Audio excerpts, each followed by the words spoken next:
Agora estamos na live. Boa noite a todos. Para quem não me conhece, eu me chamo Cláudia Diniz e vou fazer uma live hoje com a minha querida Ana Paula Coutinho, tá?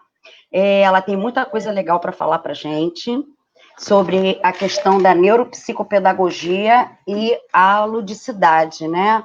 O que é tão importante para essa reabilitação neuropsicopedagógica. Bom, a Ana, ela é mestre em educação, se eu estiver errada aí, você me corrija, Aninha.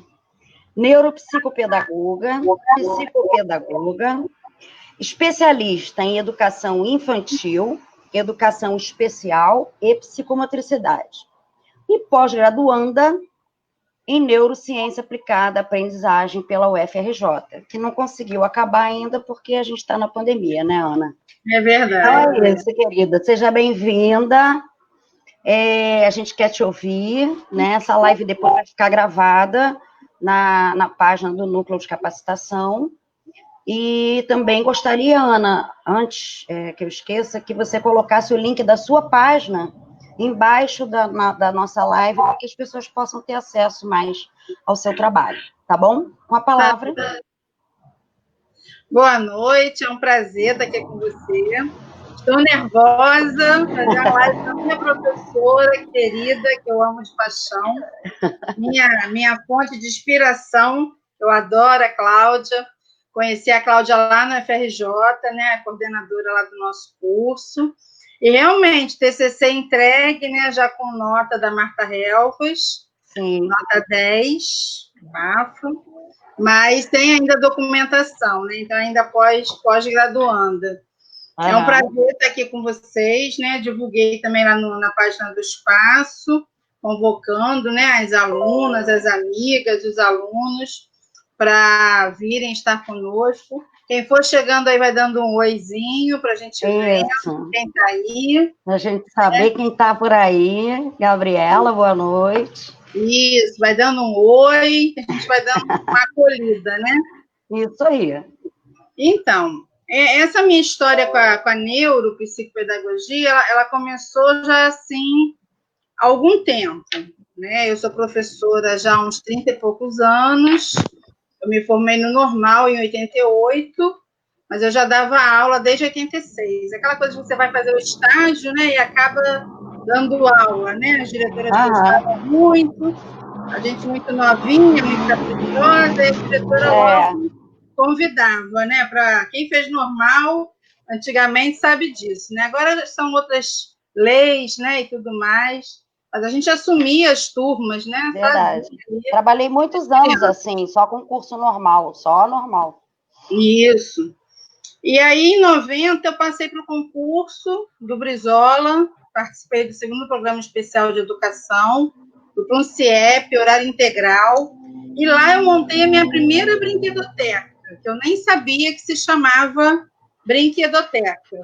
Mas as crianças ficavam o dia inteiro e a gente precisava ter uma ocupação para elas na hora do almoço. E as professoras iam almoçar e eles corriam, né, como os desesperados para aquele CIEP. Então, eu pedi à minha diretora uma sala, eu era só professora na época, não era da equipe, nada, né?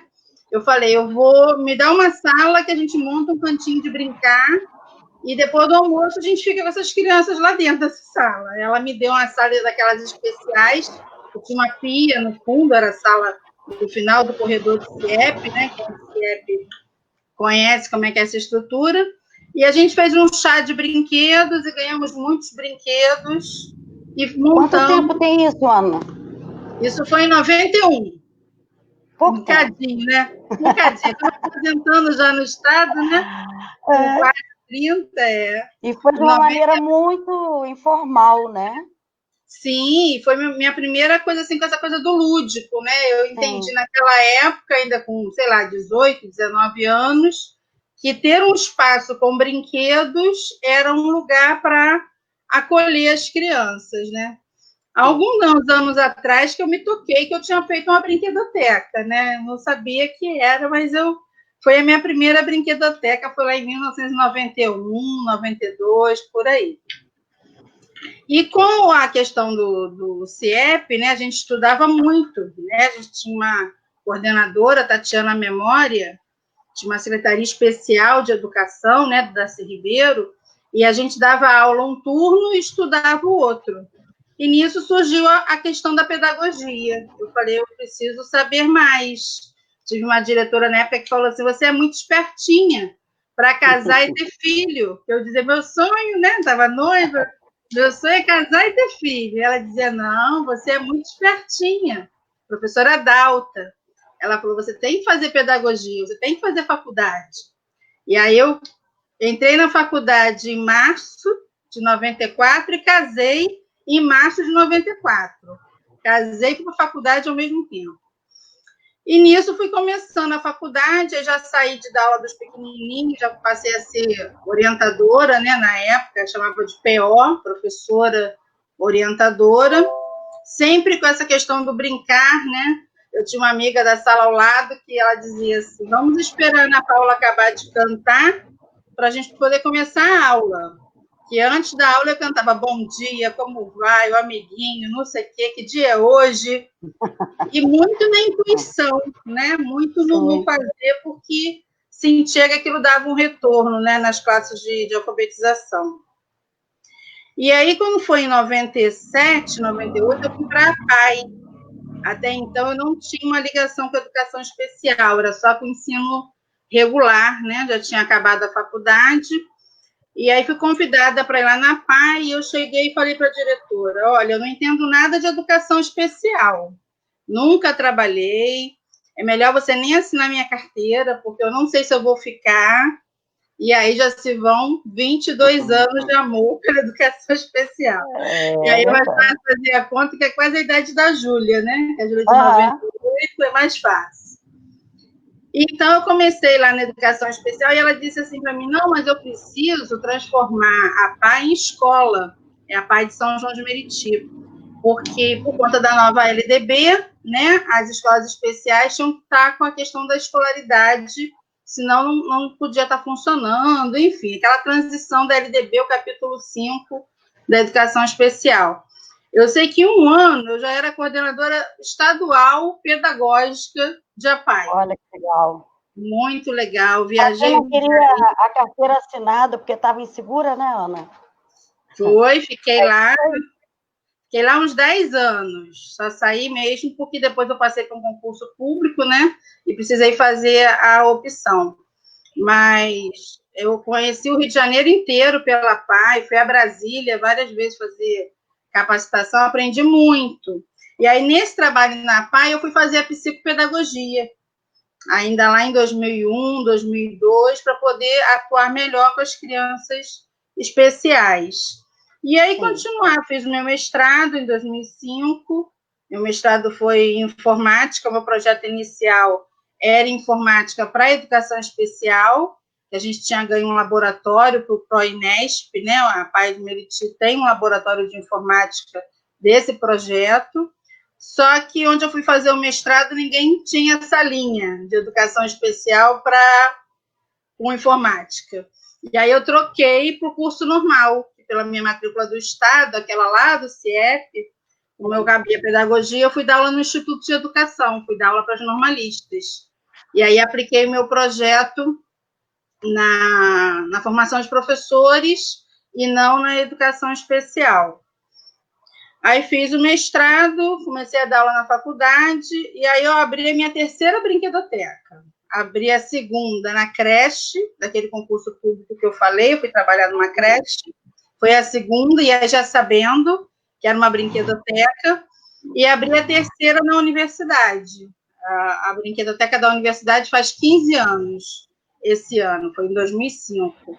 Então, a minha relação com brincar, ela sempre é muito presente. Até nas minhas aulas com adultos, eu sempre estou brincando. Né? Eu ia te perguntar mais para frente, como é que isso funciona com adulto, né? Porque a gente fala muito com criança, com adolescente, mas e o adulto? Será que o adulto não curte um lúdico? Com certeza. E aí o lúdico a gente mexe com o quê? Com as emoções, né? Sem Eu vou dúvida. deixar você falar. E aprender a afetar, né, Cláudia? Exato. Se ensinar alguma coisa para o outro, se eu afeto esse outro. Sim. Né? Então, eu brinco de bater palmas, eu brinco de cantar no meio da aula. Eu sempre proponho uma aula de pós, né? Sábado o dia inteiro. Se a gente deixar, elas dormem à tarde, né? É verdade, é verdade. É a hora que eu fico mais levada. Né? E domingo, quando dá aula também, é puxado, né? Porque cansa para a gente, cansa para o aluno. É verdade. Se a gente não for um pouco meio atriz ali na hora, ali, fazer umas brincadeiras e tudo, a coisa custa para fluir, né?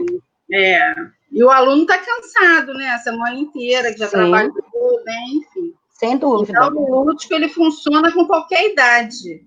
Exato. Né? Eu costumo dizer para os meus alunos que o coração começa a bater mais forte, dá aquele calorzinho por dentro, porque brincar faz parte do ser humano, né? A gente vê, a criança, ela pega um lápis, daqui a pouco ela está fazendo um avião, dali é uma arma espacial, né? Tudo é uma brincadeira.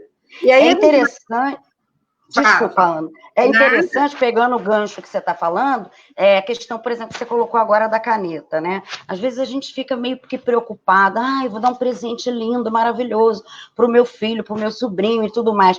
Às vezes, o mais interessante, isso acontecia muito com a minha filha, você dá o presente, e aí o mais legal do presente é a caixa.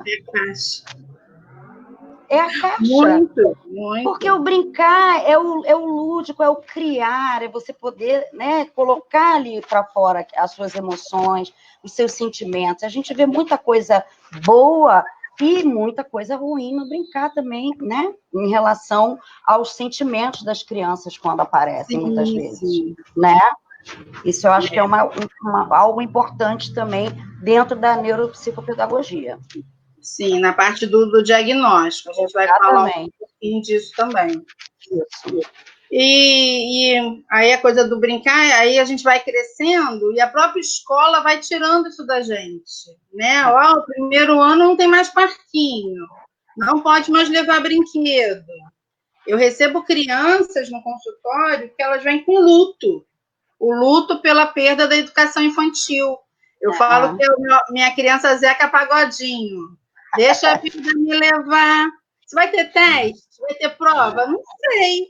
Quantos pontos você tem? Não sei. Eles não têm uma maturidade acadêmica para estar ali naquele segundo ano, naquele terceiro ano, às vezes, porque lá na transição entre a educação infantil e o fundamental, a escola, agora não brinca mais. Agora é o seu material, é o seu caderno, é o seu... E aí nós passamos por isso, né? A gente vai deixando. Eu faço um curso de desenho com adultos, né? Como analisar os desenhos infantis. E eu peço que eles desenhem. É uma grande barreira. Tem gente que não quer desenho. Você pede para o adulto desenhar. Para a gente poder treinar a análise, né, do desenho que no futuro vai ser da criança ou do adolescente. Eu peço que elas desenhem, eles desenhem. E tem aluno que não me entregou o desenho até hoje. Olha. Porque tem medo dessa análise, tem medo. Eu não sei desenhar. Eu falo, não, mas eu não quero ver se você desenha esteticamente. Eu quero que você desenhe o seu subconsciente. Eu quero ver que cores você usa, como é que você faz um telhado de uma casa, que eu peço coisas, uma árvore, uma casa, um desenho livre. Né? Igual a gente faz lá no teste projetivo, né? Eu faço com eles, os adultos. E muitos adultos travados com essa questão do desenho, porque a escola fez isso. A escola, então, sou de uma época que a professora pintava o modelo, botava lá no quadro, e a gente tinha que pintar. Eu lembro que eu ia com a minha folha lá perto, para ver se o meu marrom era a cor do marrom da professora. É verdade. Coisas assim, né? E acho que a gente lecionando também, a gente fez um pouco disso também, né, Ana? Porque era aquela coisa, nesse período, nessa época de 88, 87, do curso normal, né? Era tudo muito assim, quando a gente pega a primeira turma, né? Então, você quer aquele modelo perfeito, bonitinho. Você faz tudo aí, ensina a criança a pintar, porque tem que ser meio que do teu jeito, né?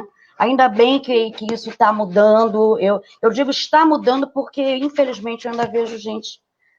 lecionando dessa maneira. Mas a gente está aqui para isso, né? Eu tive sorte que quando eu passei em 90, né, eu me formei em 88, em 90 eu entrei para o Estado, eu já peguei essa onda de CIEP, de construtivismo, que as pessoas falam muito mal de construtivismo, porque não entendem, né, o que é o fazer a filosofia, né? Mas a gente que estudou realmente o que era esse construir da criança, eu tive muita sorte. Eu fiquei muito pouco tempo no tradicional, né? Eu lembro que eu dei aula uma época numa escola religiosa e eu arrastava aquelas mesas, aquelas cadeiras imensas. Aí a irmã chegava na porta para ver o que a Ana Paula estava fazendo. Eu ia trabalhar profissões, eu ia falar de desemprego, de ditadura. Olha, era uma tristeza. Eu fiquei muito tempo. Até eu me reconhecia como uma professora diferente. Eu não sabia fazer esse modelo tradicional. E aí apanhava muito, apanhava de coordenação, apanhava de direção, era chamada a atenção pelos pais. Mas ela não passa a dever, ela só fica brincando o dia inteiro com as crianças. Mas a gente ainda escuta isso hoje em dia, né? Meu filho vai para a escola para quê? Principalmente de educação infantil. Ele não vai agora, ele vai brincar. Não estou nem falando em questão da pandemia, estou falando num contexto, né? Vai brincar. Não. Eu tive uma diretora que ela falou assim para mim, antes de você ir para o pátio fazer as atividades, passa alguma coisinha no quadro. Bota eles para copiarem, já o dever de casa, alguma coisa. Aí você vai para o pátio, que o pai quer ver o caderno. E eu dizia para as mães na reunião, o dever de casa, mãe, é abrir o armário e ele fazer uma lista das compras que você tem lá. As mães quase morriam. Boa. Eu trabalhava com alfabetização, né? Então eu queria despertar neles a questão da leitura, da escrita, e não fazer o B com Abá, B com Ebé, né? Não desmerecendo quem faça, é uma metodologia. Mas que eu não conseguia me enquadrar nisso, né? Até hoje, né? A gente acaba fugindo um pouco, inclusive no consultório, né? Quando eu recebo a criança que não está alfabetizada, após a gente fazer todas as testagens e pede exame, caminha, tarará, eu trabalho com eles muito com lúdico, né? Eu trouxe aqui hoje até a minha caixinha. Mostra aí a sua caixinha, seu material. Mostra aí. Essa minha caixinha aqui é uma caixinha do coração. Custou R$ 1,99. Boa! Essas caixinhas eu acho que é igual de porta-treco, né? Sim. Aí aqui dentro, olha quanta coisa que eu tenho. Eu tenho Smurf. Eu tenho essa bonequinha aqui que é muito legal porque ela trabalha com as emoções, ó. Dá para ver? Dá, tô vendo. Ela tá zangada. Acho que o pessoal também deve estar vendo. Que legal! Olha. Chateada, zangada. Legal, aí daqui a gente vai para outras questões. São coisas que eu vou ganhando, né? Antigamente eu ia muito no fast food. Depois que minha filha começou a fazer nutrição, ela me proibiu. Parei. Outro Smurf. O nosso querido amigo, do Chaves, né? O Chaves, o Kiko, Vou falar com a minha mãe. Nós temos o Leão. Então, nesse momento que a criança se apodera dessa caixa e ela começa a tirar esses brinquedos, ela vai nomeando esses brinquedos, ela vai fazendo relações, ela fala, eu já viajei de avião, o avião, não sei o que, o avião, e ela vai interagindo. Vai ampliando o vocabulário, né?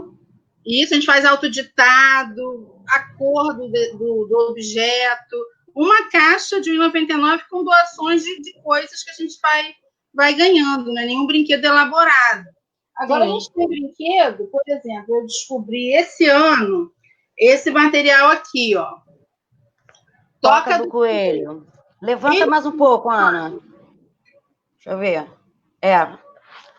Dando para ver? Peraí, para com ele um pouquinho. Você é capaz o quê? Chega mais para cá. O que está escrito ali? Você é mais capaz? Então, você é capaz de reproduzir a cena.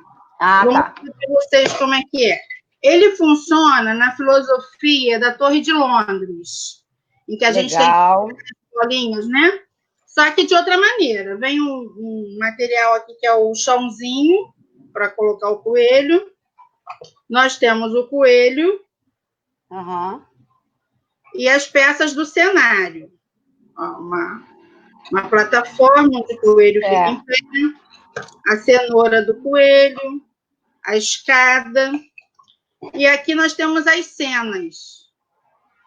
Deixa eu ver como é que posiciona para você ver. Põe na frente do teu rosto. Isso, aí. Isso. Então, ele vai ter que montar o chãozinho, a cenoura em cima do cilindro, a escadinha, o coelho em cima. Aí ele pode fazer olhando a princípio, primeiro reconhece as peças, né? Aí olha a placa e monta. Depois, sem olhar a placa. Ele olha rapidinho. Memória de trabalho. Memória de trabalho. E aí montou, nós temos a próxima cena. Tá dando pra ver. O que eu vou verificando enquanto neuropsicopedagoga? Quantas tentativas e erros, quantas aproximações, como é que está a segurança dele nessa opção, se ele vai de primeira, se é aquela criança que fala para mim, ai, tia, eu não vou conseguir, eu não vou acertar. E aí esse pulo do gato segue a mesma linha. Aí eu comprei logo os dois, né, que eu gosto muito. Ó, o pulo do gato. Aí é a mesma coisa, tem um cenário. Vem o cenário. O chãozinho. O gato. Aí o gato tem bola. O gato adora uma bola. Gato tem onde subir, que gato gosta de ficar no muro. Deixa eu levantar assim, dá para ver melhor. Daí o gato subir. E segue a mesma linha de raciocínio da Torre de Londres, com as plaquinhas. Certo. Ele tem que reproduzir o cenário que está ali. Certo. E aí depois eu posso fazer também com tempo. Quanto tempo ele leva, você já tem muita intimidade com o brinquedo, quanto tempo ele leva para montar o cenário? Aí eu É isso que eu ia te falar. Né? A mobilidade, a coordenação motora, a segurança de montar as peças ou não. Aí, quando você fala que eu fiz psicomotricidade, eu não fiz psicomotricidade para ser a psicomotricista. Sim. Até porque eu não tenho nem idade para isso, né? Eu fiz para poder entender como é que funciona essa mãozinha, como é que funciona esse sistema motor junto com esse corpo, quais são os estímulos que eu tenho que mandar para essa criança ter uma coordenação motora. A gente não quer uma letra bonita, a gente quer uma letra... E aí, deixa eu descobrir uma coisa. E aí você foi parar na neurociência. Eu fiz primeiro a neuropsicopedagogia. Para entender esse link corpo-emoção. Eu fui para a neurociência. Porque eu precisava conhecer mais esse cérebro, né? Que lá na neuropsicopedagogia, na psicomotricidade, a gente vê um pouco, mas é um recorte, né? Muito voltado para o prazer. E aí, quando abriu essa oportunidade da neurociências, né? Eu não pensei duas vezes. E eu peguei uma greve de caminhoneiro no meio da inscrição. Fiquei perturbando todo mundo lá no e-mail da neurociência. Tinha recebido meu material, meu envelope, e aí o envelope foi entregue lá no fundão, né? Toda vez que a gente abria uma turma, tinha greve de correio. Era uma coisa horrorosa. Nossa, era muito bravo. Muita energia, muita energia. Toda vez, eu comentava até isso com a Bruna. E assim, fazer a neurociências foi um divisor, né? Porque se eu já tinha um olhar mais focado para esse brincar e esse cérebro dessa criança e esse corpo em movimento que a gente aprende pelo corpo, né? Tudo passa pelo corpo. A nossa primeira aula lá foi a questão dos sentidos dentro de filosofia, né? Acho que é Marcos, o nome do professor. Foi o Marco Gamboa. Eu falei, gente, ele é filósofo. Eu estou no lugar certo, é isso aí. A gente tem que ouvir, a gente tem que ver, a gente tem que cheirar, né? Então a gente tem que botar a boneca na boca, se tiver vontade de botar. né? E tem que interagir com esse objeto de aprendizagem. Eu só acredito nesse tipo de aprendizagem. E aí, hoje, né, depois que eu conheci o cérebro, agora eu estou fazendo biologia. Que bacana, graduação. Estou fazendo outra graduação. Eu já tenho gestão de RH, tenho letras, tenho administração. Aí agora eu estou fazendo duas. Estou fazendo ciências da natureza pela Unesa, que eu entrei ainda na época da neurociências para aprender química e física, porque eu precisei da química lá em neurociências, né? E eu não sabia. Eu só tinha uma tabela periódica. Embaixo do braço, a tabela periódica, e a professora maravilhosa, né? Que a gente teve de neuroquímica, né? A Jaine Ferreira. Jaine Ferreira. Excelente. E aí eu fui fazer essa ciência da natureza na Estácio, né? Porque me dava química. Aí estou fazendo. E nesse ano passado, eu fiz o vestibular para o CEDERJ e passei na biologia. Que agora não quero conhecer só o cérebro, eu quero conhecer todos os sistemas. Ainda mais que o sistema digestório é totalmente ligado à questão emocional, né? A questão do cérebro. Completamente. Então, eu estou ainda em rochas e homens primatas, mas eu vou chegar lá ainda na Vai chegar lá na produção da serotonina, lá no estômago, por aí vai. Vou chegar lá, né? Isso. E aí estou fazendo as faculdades agora. Me diga uma coisa, a gente está num bate-papo bem bacana. Eu queria que você falasse um pouco, não sei se você ia deixar isso mais para o final, do teu neurosaber, neurodesenvolver, neurosaber é outra. Né? O teu espaço lindo que você montou agora, né, há pouco tempo. E aí eu queria saber, uma curiosidade também que eu tenho, como eu dou muito aula para adultos, aliás, eu estou vendo aqui, vou dar um alô para Flávia Correia, minha amiga, minha mãe está ali, Malu. A Yara, Déia, Dilza, tem vários alunos meus aqui, ex-alunos, Ana Cecília, Luciano Petres. A Cláudia ainda hoje trabalhando com adultos, passa desenho. Lembro de estar pintando meu primeiro neurônio até hoje. Eu gosto de fazer isso. E aí, Ana Cristina, participei da aula da Ana. Que legal. Drica Guimarães, tema do meu TCC. A contribuição da psicopedagogia e das neurociências e esses cérebros que chegam às escolas. Isso, boa. Camila Castro, gente, tudo de bom. Kátia Spana, Rosalie Dias, uma galera boa, Edilza. Edilza, não, eu não sou a convidada, não, eu convidei. A Jaqueline, Ana, está perguntando aqui, Jaqueline Santos Nascimento, posso ser uma boa neuropsicopedagoga? Com certeza, né? Com certeza. Sem dúvida. Muito estudo. Muito estudo e amar, né? Acho que a gente ama o que faz. Com certeza. Muito legal.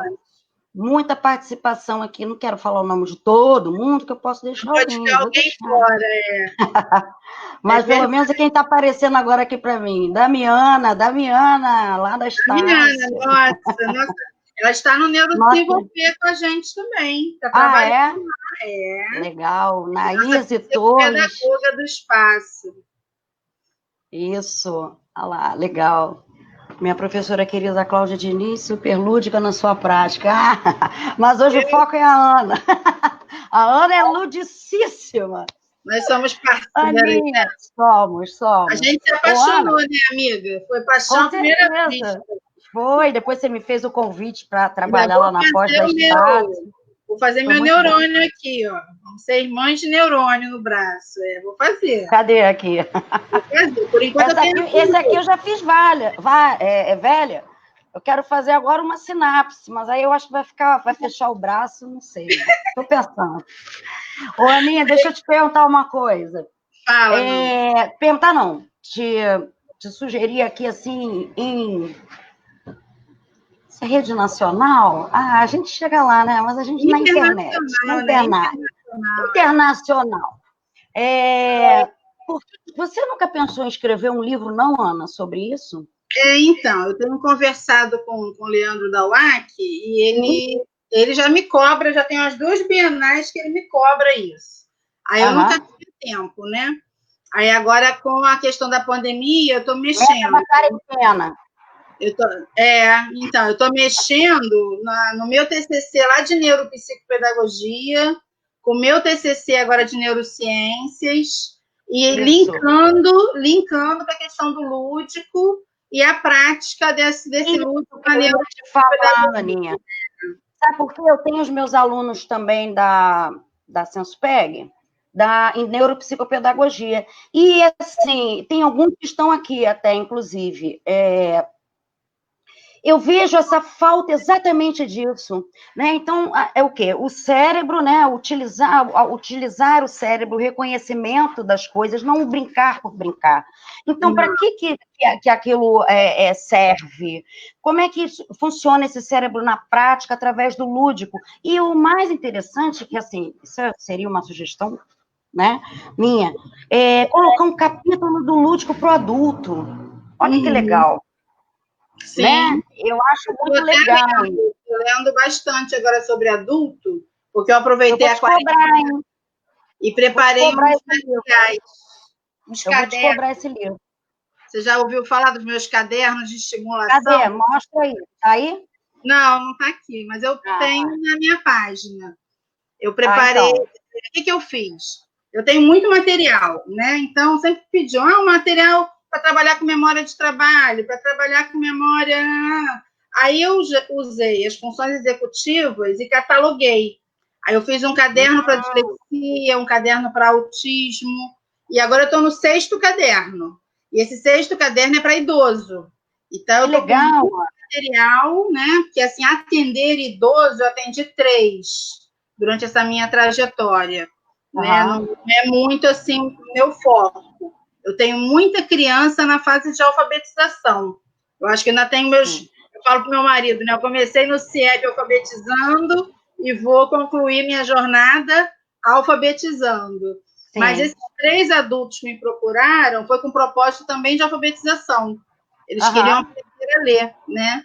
Então, não tenho muita experiência, então eu estou lendo bastante materiais para poder montar, porque as minhas alunas querem muito um material específico de atividades cognitivas para trabalhar com adultos, porque as nossas crianças crescem, né? Eles estão crescendo, e eles precisam continuar as terapias, né? Exatamente. A gente sabe que a dislexia, o TDAH, enfim, esses transtornos, eles acompanham, né? A criança, a adolescência, a adulta, não é algo que você se livre dele, você se adapta, aprende a conviver, né?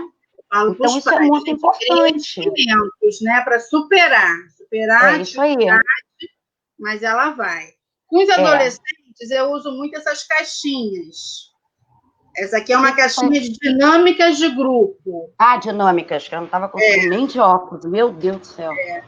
Depois eu posso tirar foto e colocar na página. Isso. Ó, essa caixinha aqui, ó, pensamentos. Deixa eu ver como é que Põe fica bem na frente do teu rosto, Aninha. Isso. Aí, boa. Pensamentos e emoções. Né? Aqui a gente tem as cartas. E a carta diz assim, por exemplo, essa. Quando eu cheguei em casa, E aí a gente vai brincando, o adolescente vai falando um pouco da vida dele, eu falo da minha. Sai muita coisa aí, Ana. Sai muita coisa, muita coisa. Coisas que nem os pais sabem, né? Nem os pais. Isso aqui é só essa bolsinha aqui, ó. Também foi R$1,99. Adorei. Ó, adoro essas coisitas. É uma bolsinha só de cartas. Cadê? Eu na escola. Eu na escola. Põe bem na frente do teu rosto, que aí pega bem legal. Aí. Vê.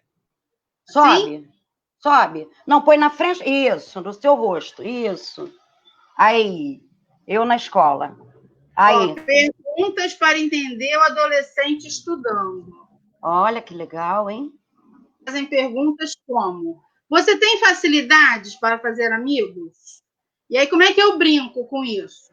Eu disponho as cartas na mesa, eu tiro uma e respondo, como era na época de adolescente, e ele tira outra e responde. Se ele não quiser responder, ele vai pagar uma prenda. Ele tem direito de não responder, mas ele vai pagar uma prenda, vai ter que fazer alguma coisa lá, né, uma brincadeira, porque a gente não pode também forçar o cara a ir além do que ele consegue naquele momento. Claro. Né? Tem alguns materiais aqui para autistas também. Ah, tem até uma perguntinha aqui, Ana. Aproveitando aí o gancho que você botou. Autistas, A Ângela Barreto, ela está perguntando assim, como funciona a brincadeira na cabeça de uma criança autista? Então, eu fui fazer essa educação especial aí, com TGD, por conta da questão do autismo. Essa aqui também é uma cartinha só para atividades diárias. Aí, mais para cá. Aí. Boa. Certo. 50 desenhos para organizar o dia a dia. Então, tem, ó, o menino comendo. Aham.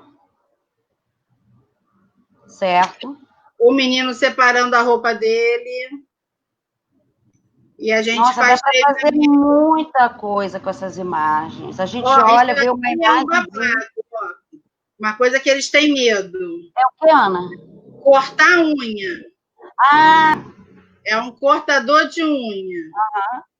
Tá vendo? Sim. E aí a gente conversa sobre isso, eles dizem que não deixa mesmo de jeito nenhum, e aí a gente vai desmistificar. Porque a modulação do comportamento também faz parte da terapia, né? Perceber o que essa criança ela faz, o que ela não faz, o que ela tem dificuldade. Até para poder indicar, né, uma psicoterapia, algo assim, né? Com certeza. Uma parceria com a terapia ocupacional. Exato. Né? E, então, Aninha, deixa eu te perguntar. Deixa eu responder a questão do brincar, né? Do autista, né? O autista, ele tem uma dificuldade no brincar, porque ele tem uma questão que é social, né? Do estar com o outro. E, geralmente, a gente proporciona a brincadeira, o eu e o outro. A gente brinca junto. Mas é possível de trabalhar com a criança autista ensinando ela a brincar.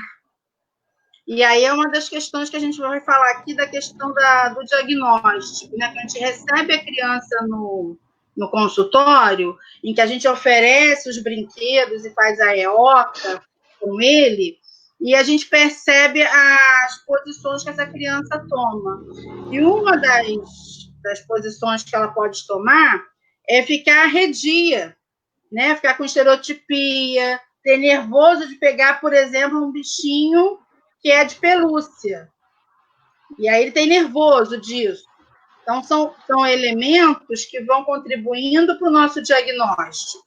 Né? Pode ser uma criança que interaja bem com os brinquedos, que crie logo propostas de brincadeira. Pode ser uma criança que tem aquela... Eu posso mexer, eu posso pegar...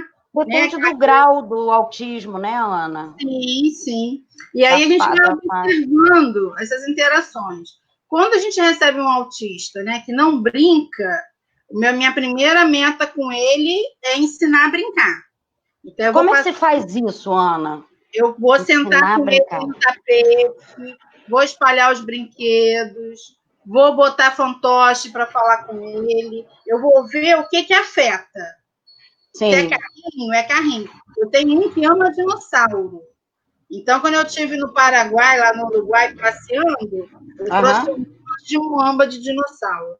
Eu só comprava dinossauro. Eles amam, né? A criança ama dinossauro. É uma coisa impressionante. Esse meu autista, eu fui num parque de dinossauros, que tem lá no Uruguai, e eu fiz um vídeo para ele. A Júlia me filmou, aí o dinossauro aqui elétrico, né, eletrônico, falando comigo. E eu falei, olha, eu tô no parque de dinossauros. Aí trouxe presente para ele de lá, enfim. Eu procuro ver o que afeta. O que vai agradar, onde vai acertar. Se é carrinho, tenho coleção de carrinho, tenho coleção de boneca, tenho coleção de dinossauro, tenho coleção de bonequinhos. Eu tenho várias Tem um coleções. quarto de brinquedos, né, Ana? Não, agora com o neurodesenvolver, o Rodrigo amou, tá tudo Foi lá. tudo para lá. Isso aqui é alguma coisa que estava aqui comigo, né? Que fechou com a pandemia, ficou lá. Sim. Mas ele amou, porque foi tudo para lá. Porque o nosso quarto tinha uma parte que era só brinquedo. E eu gosto muito dessa coisa das coleções, porque a coleção ela fala diretamente com o autista. Porque ele tem essa questão da fixação, né? Aquilo que ele gosta mais, e é através dali que eu vou. Aí tem teóricos que falam que a gente tem que quebrar isso, que tem que partir para outra coisa, mas eu parto depois. O meu primeiro contato para ele poder me aceitar no mundo dele é com aquilo que ele gosta, entendeu? Então eu sento lá no tapete com ele e a gente vai brincar. Aconteceu um fato, quando eu troquei de espaço, né, que eu atendia num lugar e fui lá para o neuro. Foi para o outro, Fui para o outro. Mas eu levei os meus cartazes, né, então enfeitei a sala. Ele entrou com o pai dele, com a mãe dele, muito desconfiado, né, no outro espaço físico. Aí ele não quis me abraçar, eu respeitei, né, início do ano, fevereiro, ele não quis me abraçar. Aí ele foi entrando, olhando. Quando ele viu os cartazes, ele me olhou, arrepiei todinha. Ele me olhou, aí falou, é minha tia Ana, e me abraçou. Olha! Ele me reconheceu em outro espaço físico por conta das referências do espaço. Sim. No caso, os cartazes. É um cartaz de letra, de número, né? Ele olhou, aí olhou para mim e falou, minha tia Ana, aí me abraçou. Falei, ai, meu Deus, legal. Que bom que trouxe. Que bom. Senão você tem que começar tudo de novo, né? Que bom que estava ali, meu sonho já tinha pregado. Você ia começar tudo de novo. E até que, para ele se lembrar, né? Para ele voltar àquela sensação, né? Então, assim, com adolescente é uma pegada, com criança é outra, com autista é outra, com adulto é outro. Mas eu sempre procuro criar esse vínculo através do brincar. Eu tenho assim, certeza que esse é o meu diferencial. Né? Quando eu fiz administração, eu estudei que todo profissional ele tem que ter o seu plus, o seu diferencial. Verdade. O meu é o rosa e o brincar. Eu só ganho coisa rosa. Eu gosto muito de rosa, né? Quem conhece os meus alunos sabe que eu gosto muito de rosa. Amam, né? Rosa pink, de preferência, né, Ana? Então, deixa eu te falar outra coisa. E aí, você com os teus aprendentes, você constrói, por exemplo, com sucatas, esses jogos. Sim. Por que eu falo isso? Porque, assim, quem foi meu aluno, quem sabe que, assim, algumas turmas, não são todas que é pertinente, eu peço muito para levar, assim, sucata, e aí cada turma tem uma dinâmica, né?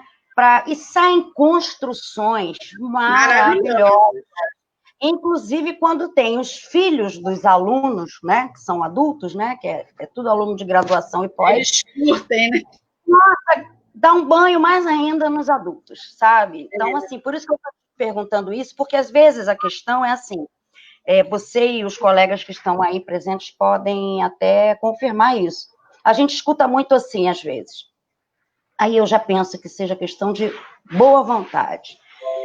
Eu não tenho recursos para trabalhar com essas crianças. Numa escola pública, por exemplo, numa escola de favela, por exemplo, né? Escola pobre, que não tem assistência. Né? Não vou nem falar da escola particular, que ela tem embora ela seja uma escola, às vezes, particular, mais um pouco mais humilde, mas tem seus recursos melhores. E aí eu fico pensando, como é que não tem? Não tem uma caixa de ovo, não tem uma cola? Caixa de leite, papel higiênico. De leite. Será que não é boa vontade do professor tentar fazer isso? Eu digo, tanto o professor quanto o neuropsicopedagogo. Terapeuta, o fonoaudiólogo, psicopedagogo. Eu te mostrei, então, tem brinquedo aqui que eu ganhei, tem brinquedo aqui que eu comprei, né? E, por exemplo, todas as datas comemorativas eu comemoro. Isso também é Eles amam, né, Ana, construir, né? Eu falo que eu levo, né, muitos anos, 30 anos de escola, então eu levo as coisas dentro do consultório. Então, Sim. se é Halloween, eu me visto de bruxa, eu tenho máscara daquele do Pânico para eles vestirem, tem chapéu de bruxa.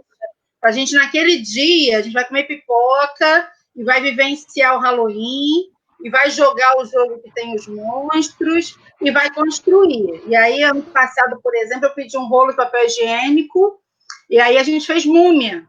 Todo mundo saiu múmia lá do consultório.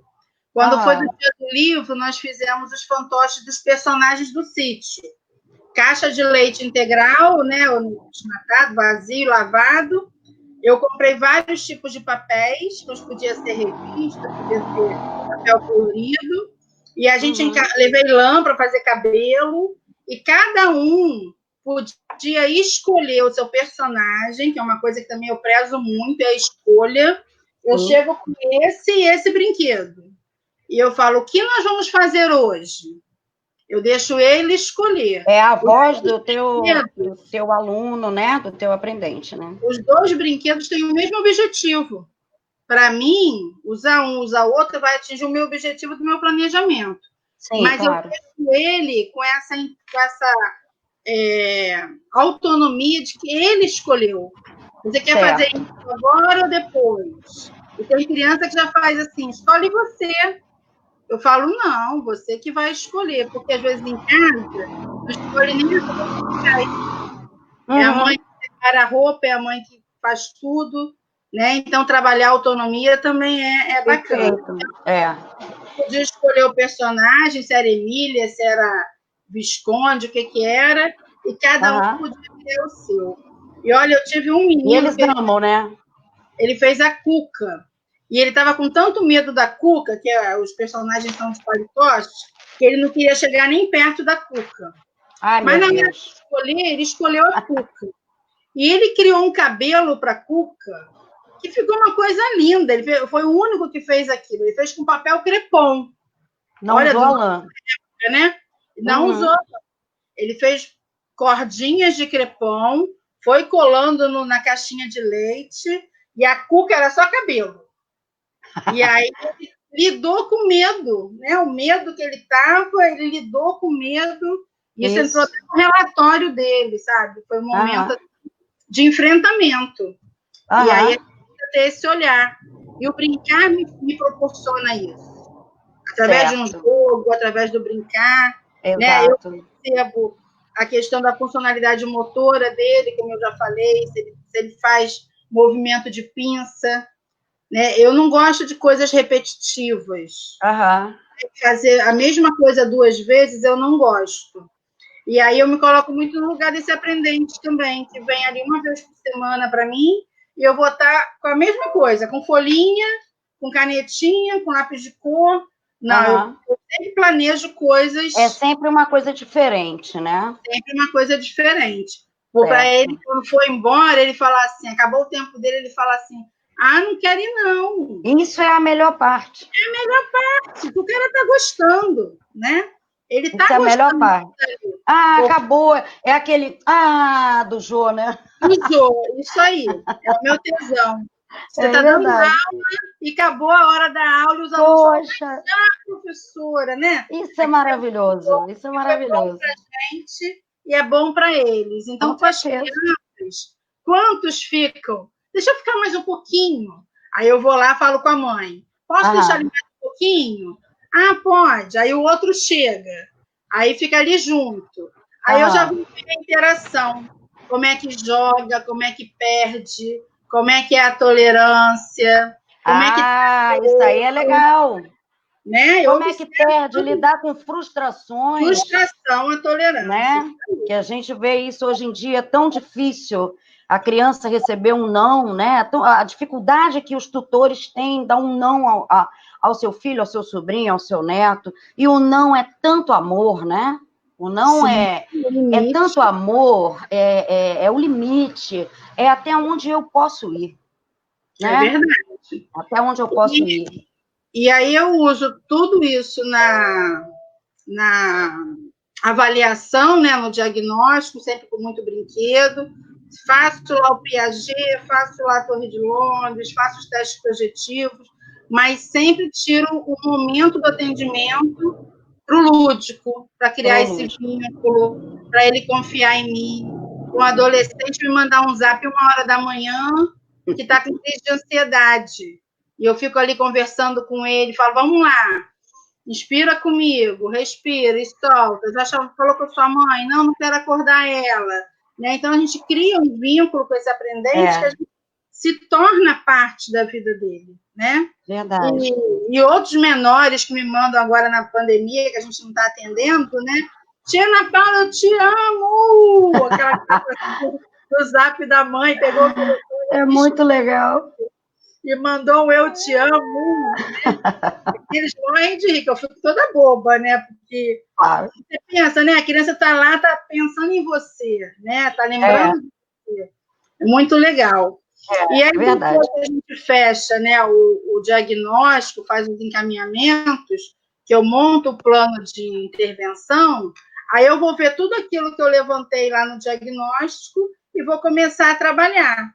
E aí separo os jogos que têm objetivo. Para cada um, né, Ana? Não é uma receita de bolo. Não. Não é uma diferença, porque cada um é um, né? É uma receita de bolo. E o neuropsicopedagogo, a gente pode estar atuando na clínica, na escola, e agora tem uma área muito bacana que é nos hospitais, né? Os hospitais já começam a ver o neuropsicopedagogo como alguém que vai contribuir para aquela criança, aquele adolescente que está ali internado, e falar um pouquinho da questão do espaço, né? Eu não queria te interromper. Como é que cresce? Como é que nasceu? Eu sou tão apaixonada, né, pelo que eu faço, que se deixar, eu fico falando aqui a noite toda. Então, eu como te falei, eu fui para a psicopedagogia por conta do trabalho na PAI, né? Mas eu nunca tinha trabalhado com clínica. Aí, em 2015, teve a crise do Pezão, quando ele parou de pagar a FATEC, Estado, né? Eu tenho matrícula no FATEC, no Estado. De uma hora para outra, a gente ficou sem salário, né?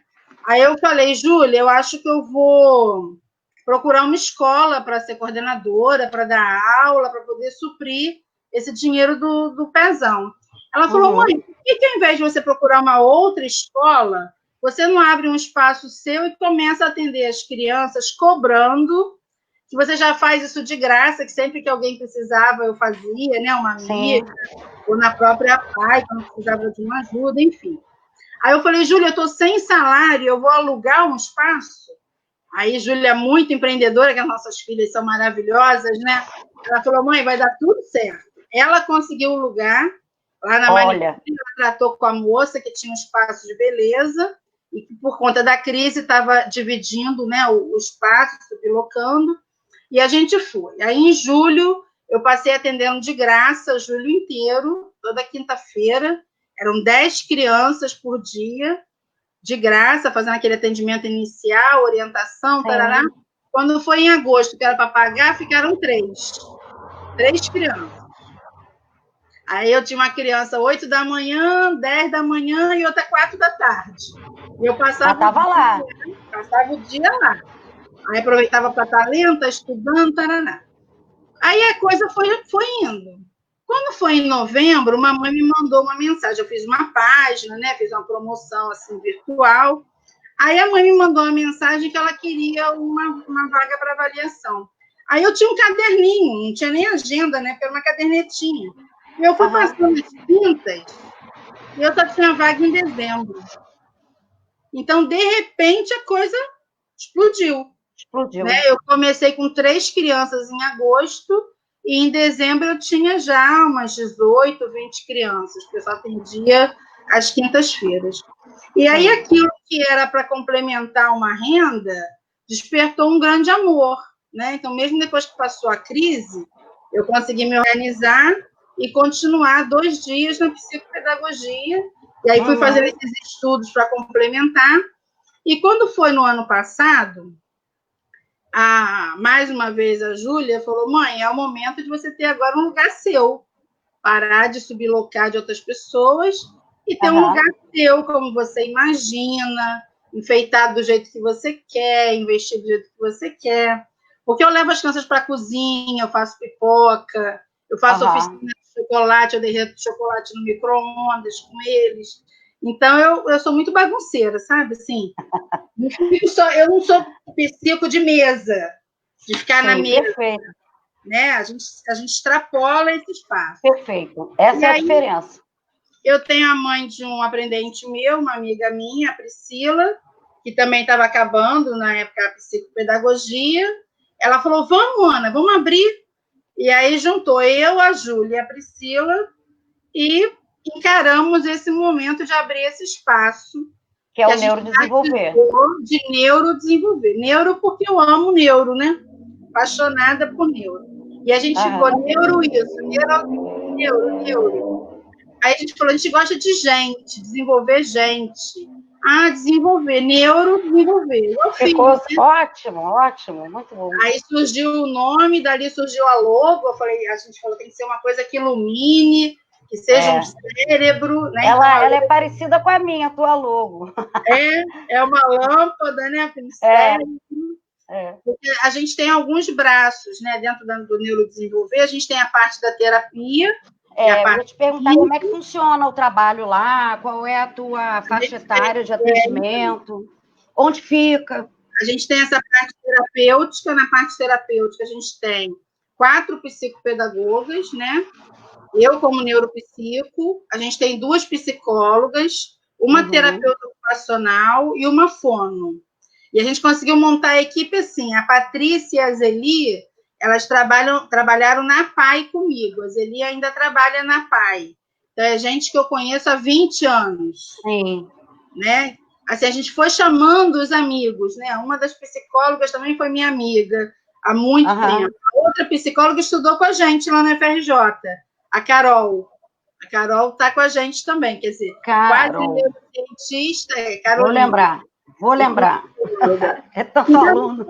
A gente foi, a Damiana, né? Foi minha aluna na pedagogia. Damiana, está lá comigo também. Então, a gente foi juntando um time que, além de pessoas que a gente confia como pessoa, a gente confia como profissional. Porque tem que ter uma loucura parecida com a nossa, para dar certo. Senão não dá certo.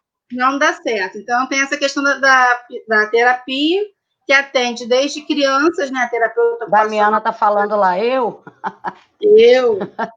Pega com 2 aninhos, né? Até idoso. A gente tem o Salomão, também, que é uma pessoa maravilhosa, que ele trabalha com a questão do cego. A pessoa vai ficar que bacana. cega, ele trabalha com a mobilidade dessa pessoa que está perdendo a visão. Então, pode ser um idoso, pode ser alguém que tem alguma, né, deficiência visual, uma pessoa bem fantástica, entende de autismo, assim, trabalha numa instituição de referência de autismo em São João de Meriti, né, que é a Escola Marisa.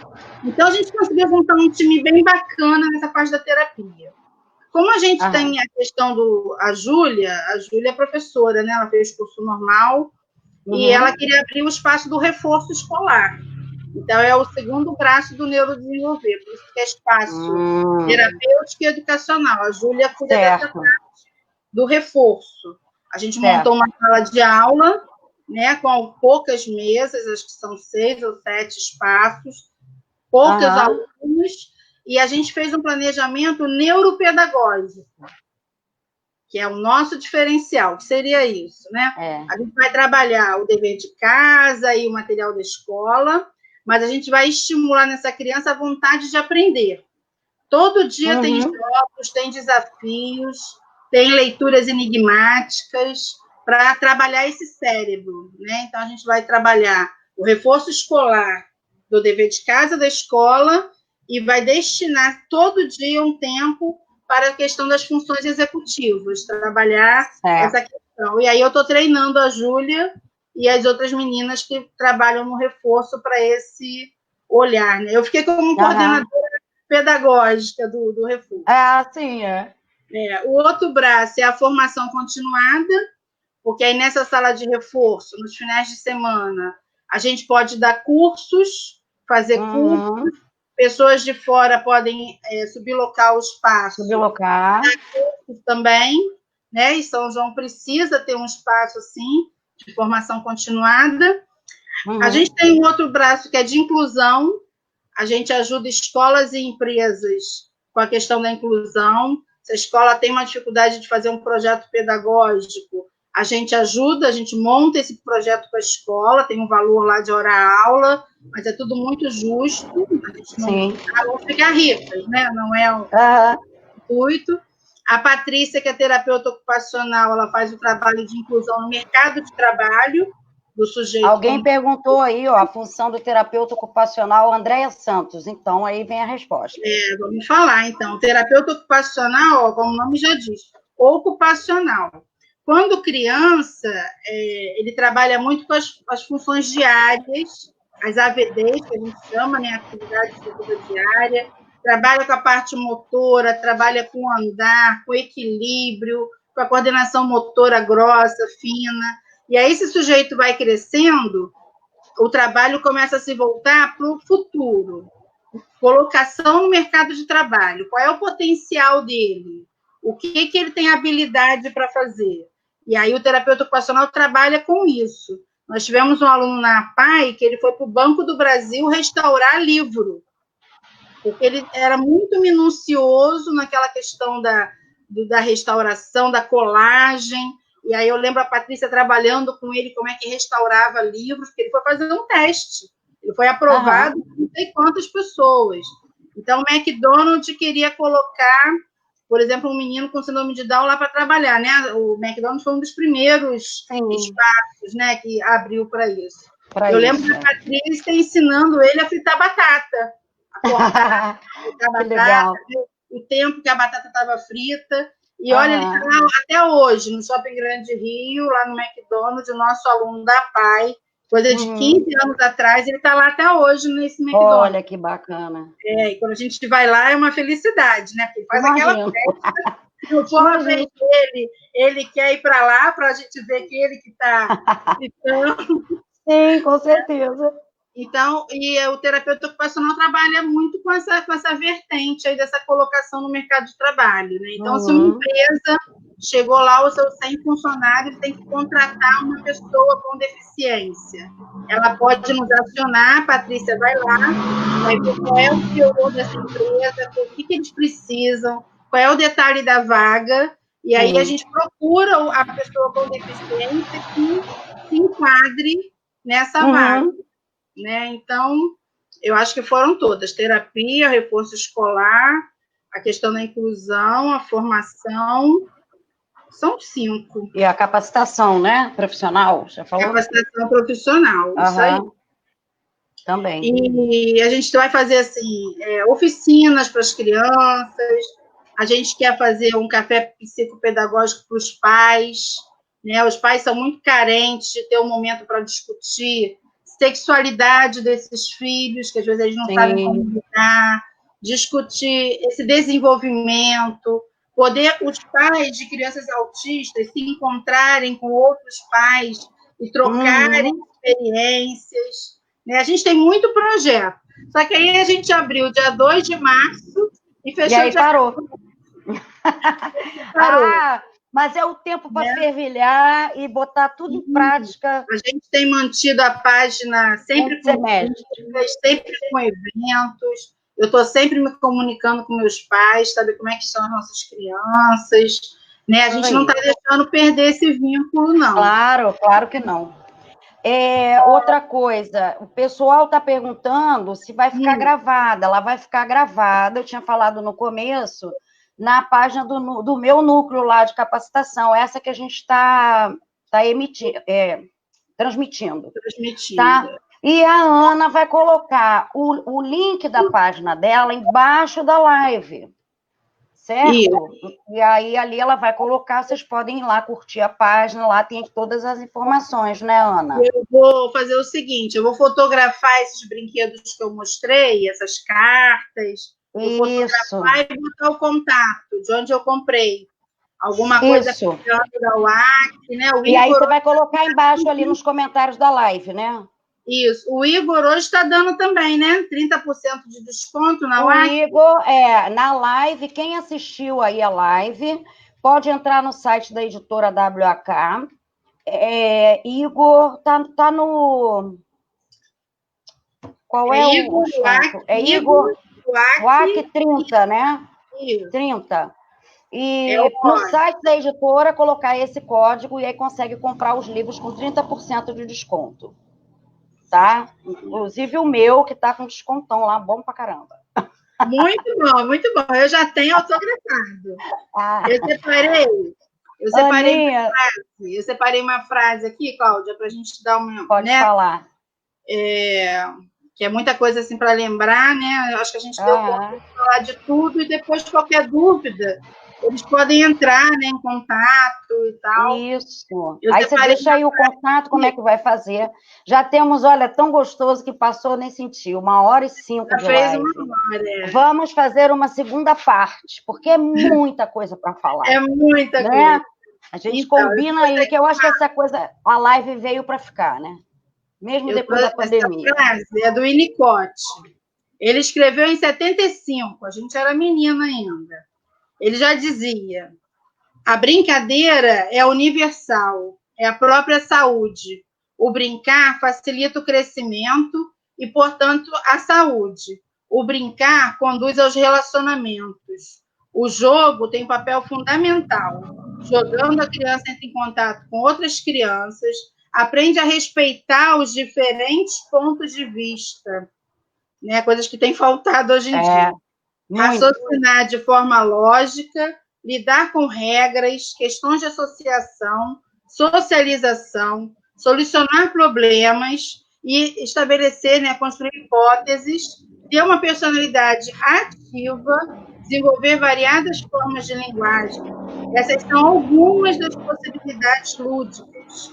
Quer dizer, então, o brincar não é algo que veio de hoje, que veio de ontem, que é o modismo, não. O brincar ele é natural da gente. Né? Ele fala por si, né? A gente precisa, enquanto terapeuta, enquanto professor, enquanto pai, abrir esse espaço. E aí a gente teve aí a Semana do Brincar, né? A gente fez várias lives discutindo isso.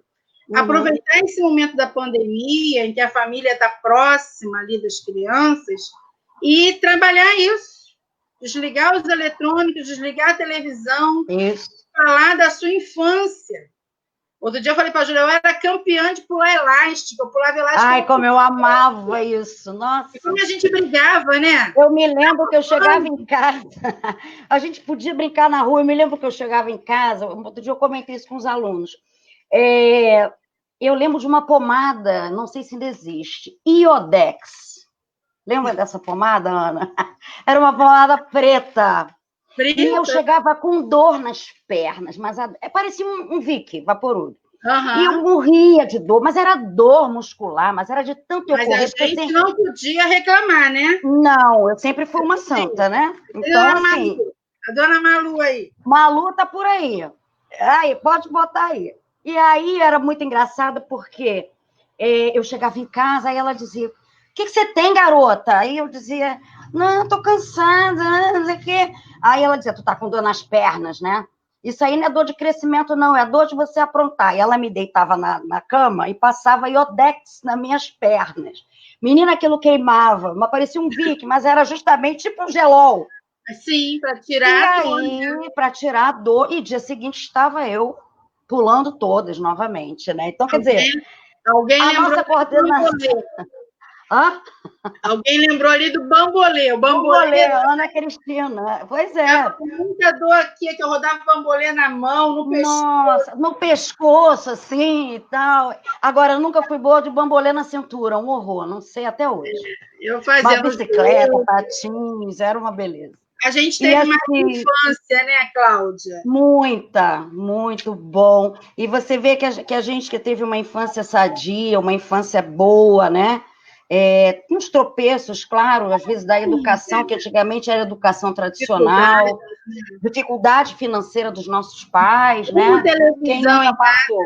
Uma televisão, e às vezes arroz, feijão e ovo, mas a gente está aqui, graças a Deus, para tentar, através de você, que é uma profissional maravilhosa, e outras lives que eu vou fazer, e vários colegas aqui que eu estou feliz de ver, alunos. Muita gente amiga. A Priscila através, também. Não, através da gente tentar mudar isso, né? Priscila está falando que andava de patins. Eu amava, só sei andar no de 4 rodas. Eu também. Então, eu acho que a gente pode fazer a diferença, sim. A gente não tem que ficar esperando o governo. Não tem. A gente tem que fazer a nossa parte. Nós somos capazes, nós amamos o que fazemos, nós somos profissionais da educação e a gente pode, sim, transformar vidas. Né? A gente pode, sim, com certeza. Então, assim, eu amei, não queria ir embora, mas a gente programou 1 hora, já vai 1h10, aí o pessoal também depois começa a sair, mas vamos fazer a segunda. Você no Instagram já tinha derrubado a gente. Já, por isso que eu quis fazer pelo Facebook. E aí a gente programa uma outra com um pouco mais de tempo, né? Até para abrir para perguntas e tudo, porque tem uma galera aqui pedindo, segunda parte, né? Que chique. Tem aqui, a segunda parte. A Damiana está dizendo, não tinha nada tecnológico, o mundo era feliz. Pois é. Alô, Campinas, São Paulo, Ângela Barreto, bem-vinda. Que bacana. Falou ali, ó, da bicicleta que você descia a ladeira. Ih, fiz muito. Sem freio, eu tirava o freio. Bicicleta e ia embora. Meu pai dizia assim, mas não é possível que essa bicicleta está sempre sem freio. Eu também não sei, não entendo. Aí era uma ladeira que tinha assim, eu descia no pé. Eu era terrível. Mas era bom demais. Existia uma pureza, existia uma... eu não sei dizer, é maravilhoso. A infância que a gente teve... Né? O espaço de brincar, né? A gente tinha esse espaço. Tinha. Não tiveram esse espaço de brincar. Não. Hoje você não pode deixar por carro, por pedofilia, por maldade humana, né? É play. Ainda quando tem um play... hoje ainda é o melhor lugar, né? Para a gente estar ali. Né? A Alessandra Smith também está aqui. A Vera Cândida, Marapode. Você tem aluna minha, sua. Você consegue ver quantos? Aparece. Bom, agora tem... Bom, eu não entendo muito esse negócio, não. Mas tem 69 aqui, eu acho que é de amei e curti, e agora caiu para 33, mas chegamos a 60 e poucas pessoas. Por causa do tempo, Então, mas, Aninha, eu queria te agradecer. Eu que Foi agradeço. Um prazer. Eu estava nervosa. Era isso que eu queria, assim, uma coisa muito informal, a gente é amiga, querida, eu pretendo fazer isso. Eu acho até que eu vou dar um nome para essas lives. Tem alguns alunos aí me cobrando de fazer canal no YouTube, mas eu sou meio tapada para essas coisas.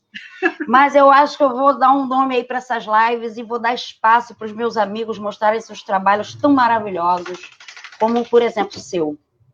Meus amigos, meus alunos, ex-alunos, antes da quarentena acabar, eu vou firmar isso aí. Isso aí, tá? Vai ser um prazer. Eu quero te agradecer, muito obrigada mais uma vez, agradecer a todos os presentes, agradecer o pessoal que saiu, quem não pôde estar, e a live vai ficar gravada na página do Núcleo, tá? De Capacitação Profissional. Eu vou postar fotos também dos brinquedos. Isso. Não deixe a gente passar lá na WAK, né? Isso aí, a WAK com a gente. A professora Cláudia Diniz está com o livro lá numa super promoção. Eu vou até... Alguém perguntou, é esse aqui, ó. Cadê? Isso. Alguém aí perguntou. Neurociência e carreira docente. Maravilhoso. Tá? Até o pessoal perguntou. Sobre nutrição e educação tem. É verdade. Uma da alimentação. Importante, né? Pra caramba isso.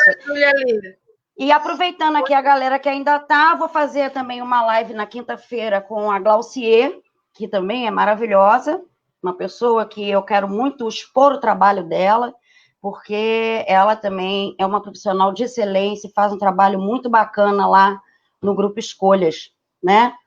E é isso, mas eu vou divulgar mais isso aí. Aninha, muito obrigada, minha amiga. Deus te abençoe, te ilumine, te dê muita sabedoria, muita força, muita luz. Se cuida, cuida da família. Isso aí. E para vocês também, gente, se cuidem. Boa noite, gente. Obrigada. Boa noite. Fiquem com Deus.